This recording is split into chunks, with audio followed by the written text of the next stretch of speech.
is triggered by internal Afghan politics. After the Taliban took over power in Kabul, they sent their own people here, but the Taliban government has not been recognized by any government so far, including India. In the meantime, the earlier ambassador left India and is presently in exile in some country, and other Afghan diplomats who had been sent by the earlier government, they have also sought exile and left India. The remaining are having some internal problems with the people sent by the present government.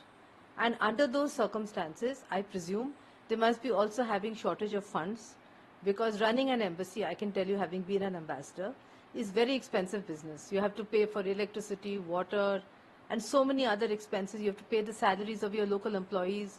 If you want to run your car, you have to pay for the petrol, even if it is duty-free.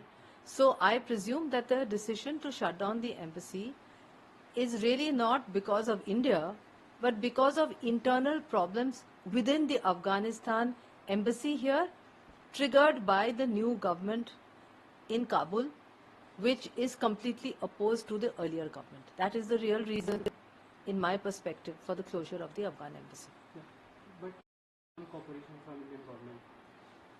The non-cooperation, I think, is because they expected us to intervene in favor of one faction or another faction.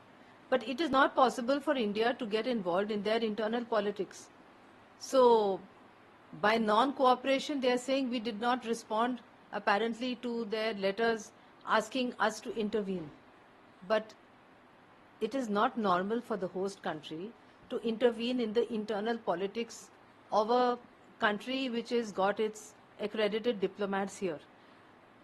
And on top of that, we also have some kind of limited diplomatic contacts with the new Taliban government. So there is also the question of security of our own people who are in Kabul. So under those circumstances, remaining neutral and out of their internal problems was probably the wise decision to take. This Afghan embassy may be temporary.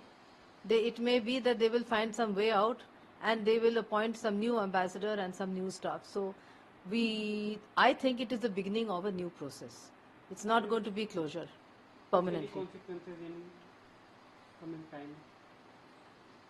I think the consequences are mainly for the Afghans, because they want visas to come to India to study.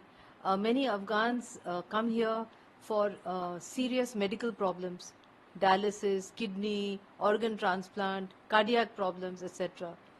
They can still avail of the services that we have given them in Kabul, and they can come. Otherwise, it's practically a neighbor. It was our neighbor before partition, and we would welcome good relations with Afghanistan. If they choose to open an embassy, it would have to be negotiated, because the government in power in Taliban-controlled Afghanistan is not recognized by the UN and is not recognized by any country. So it would have to be an informal arrangement. But as I said, I don't think that this is a permanent decision to close the embassy. Thank you. मैं सिर्फ यही कहना चाहती हूँ कि ये जो Afghan embassy